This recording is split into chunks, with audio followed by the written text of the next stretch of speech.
Hello guys, good afternoon. Paano hindi malaman ng ka-chat po na nabasa mo na ang kanyang message? Meron po kasing features ang ating mga messenger na kung saan pwede nyo pong mabasa ang message ng ka-chat nyo na hindi po nila malalaman. Open lang natin ang messenger natin at mag-login.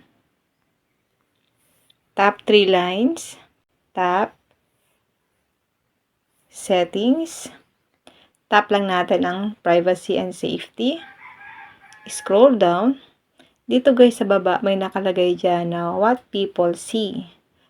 Tap lang natin ang read receipts. Ito guys, once na naka-turn on po itong show read receipt, kapag binasa nyo po ang message ng ka-chat nyo, malalaman po nila na nasin nyo na po yung kanilang mga message. Pero kapag ito ay naka-turn off, hindi po nila malalaman na nabasa mo na ang kanilang mga chat. Kung gusto niyo pong basahin yung mga message ng mga nag-chat sa inyo na hindi po nila malalaman na nasin nyo na ito, i-turn off nyo lang po ang show read receipt. Kapag ganito guys, na naka-turn off at binasa nyo po yung mga message nila, hindi po nila yun malalaman na nasin nyo na po yung mga message nila.